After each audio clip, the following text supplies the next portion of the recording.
Hello and welcome back. In this Black Excellist presentation, we will highlight 10 things to know about Madam C.J. Walker. Welcome to blackexellist.com, the site where we celebrate Black excellence, opulence, and affluence. Our mission is to inspire you as we enlighten you. Madam C.J. Walker was the first female millionaire of any race in America. She made her fortune thanks to her homemade line of hair care products for African American women. Born Sarah Breedlove to parents who had been slaves, Walker was inspired to create her hair products after an experience with her own hair loss, which led to the creation of the Walker system of hair care. A talented entrepreneur with a knack for self-promotion, Walker built a business empire by first selling products directly to Black women. Then she elevated her business savvy to new levels by employing beauty culturalists to hand sell her hair care system.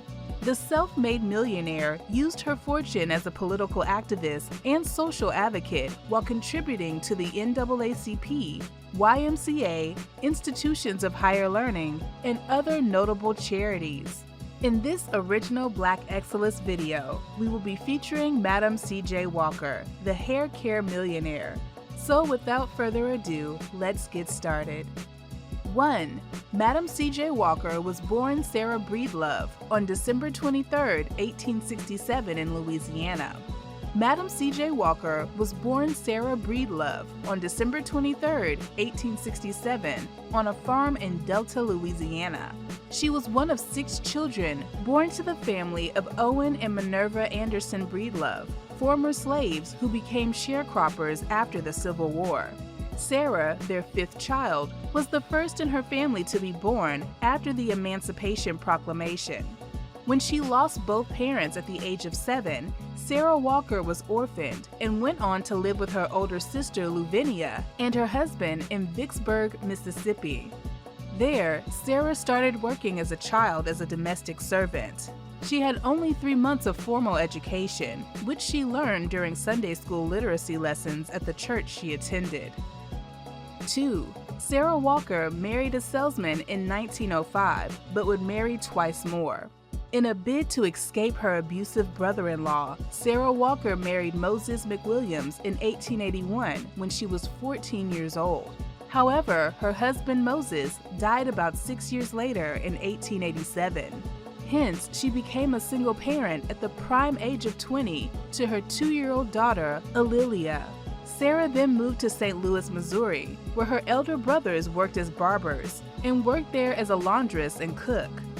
She joined the African Methodist Episcopal Church and married her second husband, John Davis, in 1894.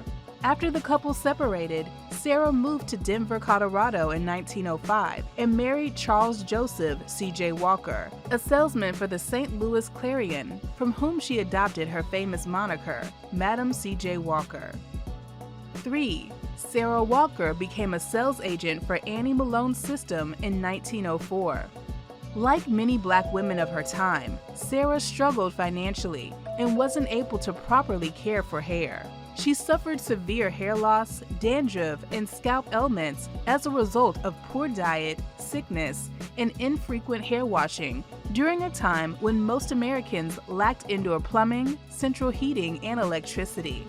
By 1904, Sarah Walker's personal and professional fortune had begun to turn when she discovered Annie Malone's products.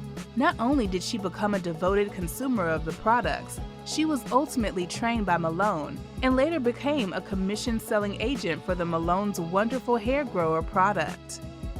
4. Controversy would ensue between Sarah Walker and Annie Malone. In July 1905, when she was 37 years old, Sarah and her daughter moved to Denver, Colorado, where she continued to sell products for Annie Malone. However, a disagreement between Walker and Malone led Sarah to leave the company and apply her knowledge to develop her own hair care business and product line. Annie Malone accused Walker of stealing her original formula, a mixture of petroleum jelly and sulfur that had been in use for 100 years. This would mark the start of the rivalry between these two smart, powerful African-American women, as Malone argued that Walker's product was a fraudulent imitation of hers. This unfortunate development was one of the reasons that led Malone to copyright her products under the name Poro to discourage what she believed to be counterfeit versions. In spite of their rivalry, there is little doubt that Malone was one of the most significant women in Sarah Walker's life, next to her daughter Alelia. 5. Walker established the Walker Manufacturing Company in 1910. Following her marriage to Charles C.J. Walker in 1906, Sarah and C.J. would become business partners. While her husband provided advice on advising and promotion, Sarah would sell products door to door, teaching other Black women how to groom and style their own hair. She would become known as Madam C.J. Walker, as she marketed herself as an independent hairdresser and retailer of cosmetic creams. The term Madam was adopted from women pioneers of the French beauty industry at the time. C.J. was inherited from her husband's nickname. In 1906, Walker put her daughter in charge of the mail order operations in Denver, while she and her husband traveled throughout the southern and eastern United States to expand the business. In 1908, Walker and her husband relocated to Pittsburgh, Pennsylvania, where they opened a beauty parlor and established Lilia College to train their beauty culturalists and brand ambassadors. As an advocate of Black women's economic independence, she opened training programs in the Walker system for her national network of licensed sales agents who earned healthy commission. Agents would sell Walker's famous hair product and straighteners for African American women and promote her method of grooming to enhance her growth and a healthy scalp. Her most popular hair care product was Madam Walker's Wonderful Hair Grower that she offered for sale at $1.25. In 1910, Walker relocated her business to Indianapolis, where she established the headquarters for the Madam C.J. Walker Manufacturing Company. Between 1911 and 1919, during the height of her career, Walker and her company employed several thousand women as licensed sales agents who earned great sales commissions. The Walker system can be credited with training and employing 40,000 beauty experts across the U.S., Central America, and the Caribbean.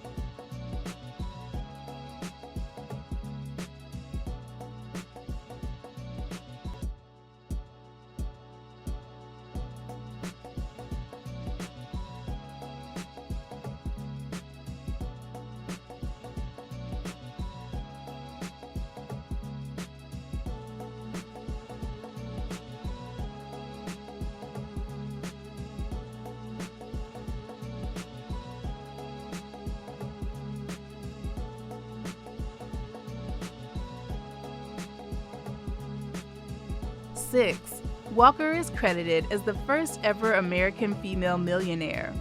The Guinness Book of World Records has recorded Madam C.J. Walker as the first self-made American female millionaire of any race.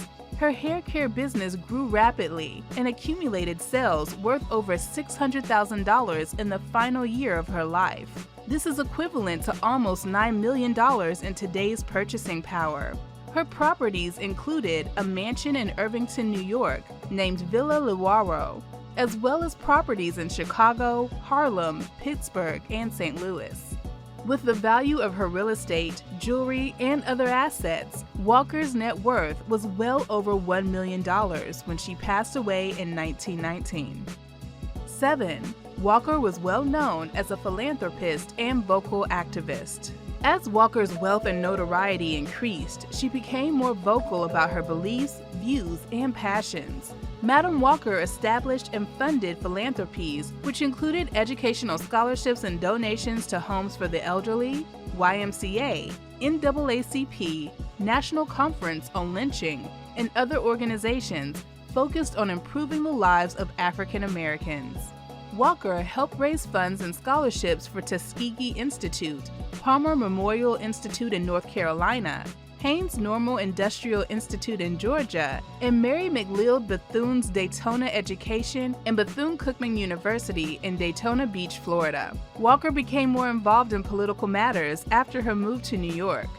She delivered lectures on political, economic, and social issues at conventions sponsored by some of the most powerful Black institutions at that time. She joined the executive committee of the New York chapter of the NAACP and organized a silent protest parade on New York's Fifth Avenue that drew more than 8,000 demonstrators who protested a recent riot that killed 39 African Americans. Her donation of $5,000 to the NAACP in 1919 was the largest gift from an individual that the organization had ever received.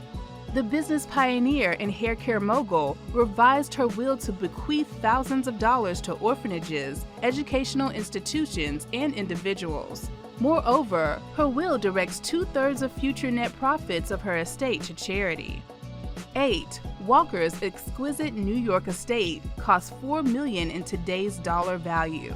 The Villa Lewaro is a 34-room, 20,000 square foot Italian-style mansion that was built for Madam C.J. Walker and completed in 1918. The lavish estate was designed by New York City's first registered Black architect and a founding member of Alpha Phi Alpha fraternity, Vertner Tandy. The tycoon paid more than $250,000 for the construction of the elaborate home, which is equivalent to more than $4 million today. According to a 1917 New York Times article titled "Wealthiest Negro Woman's Suburban Mansion," the grand luxury property had a dining room with a hand-painted ceiling, library, gym, servants' quarters, marble stairway, and enough garage space for Madam Walker's 4 cars. The name of the mansion was originated from the first 2 letters in the 3 words that made up Walker's daughter's name, Lilia Walker Robinson. The home was used as a conference center on race relations issues and as a meeting place for luminaries of the Harlem Renaissance, including W.E.B. Du Bois and Langston Hughes. Villa Lewaro still stands today and was designated a National Historical Landmark in 1976. In 2018, it was purchased by the New Voices Foundation, which was founded by Rochelle Lou Dennis. Dennis is an immigrant from Liberia who also owns Essence magazine. He is also the founder of Sundial Brands, who purchased Madam Walker's brands and relaunched them. His foundation plans on renovating the estate and are considering operating it as a think tank, training center, or even as a retreat to support the foundation's mission. 9. Walker died on May 25, 1919, at the age of 51. Madam C.J. Walker died at her estate Villa Lewaro at the age of 51 on May 25, 1919. The causes were kidney failure and complications of hypertension and high blood pressure. Her doctors advised her to slow down her schedule after diagnosing her with hypertension and nephritis in 1917. However, Walker took on more activities instead and only stopped when her health forced her to do so. While in failing health, she still managed to join a Harlem delegation of leaders who went to Washington, D.C. to seek full rights for African Americans who served in World War I. The American entrepreneur, philanthropist, political activist, and social advocate accomplished a multitude of achievements in a short period of time. There was so much left in her life that she would have contributed to the world, but she was taken far too soon. Walker's funeral took place at Villa Lewaro, and her remains are interred at Woodlawn Cemetery in the Bronx, New York. 10. Walker was inducted into the National Women's Hall of Fame in 1993. In 1927, the Walker Building, an arts center that Madam Walker had started working on before her death, was commissioned in Indianapolis. Being an important African American culture center for decades, the Madam Walker Theater Center is now a registered National Historic Landmark. To honor Madam C.J. Walker even further, she was inducted into the National Women's Hall of Fame in Seneca Falls, New York, in 1993. In 1998, as part of its Black Heritage series, the United States Postal Service issued a commemorative stamp of Madam C.J. Walker. Since 2006, Spirit Awards have sponsored the Madam Walker Theater Center, and as a tribute to Walker, the annual awards have honored national leaders in entrepreneurship, philanthropy, activism, and the arts. The Madam C.J. Walker Heritage Award and Legacy Prizes are awarded to young entrepreneurs and aspiring business leaders. In 2020, actress Octavia Spencer starred in Self-Made, inspired by the life of Madam C.J. Walker. The Netflix series is based on the 2001 biography of Madam C.J. Walker, written by her great-great-granddaughter, A'Lelia Bundles. We will leave you with these powerful words from Madam C.J. Walker. "I am a woman who came from the cotton fields of the South. From there, I was promoted to the wash tub. From there, I was promoted to the cook kitchen. And from there, I promoted myself into the business of manufacturing hair goods in preparation. I have built my own factory on my own ground." We appreciate the fact that you stayed with us until the end. Thank you for spending time with us, and don't forget to like this video. Also, make sure you subscribe so that you never miss a video. Bye for now. We will see you tomorrow.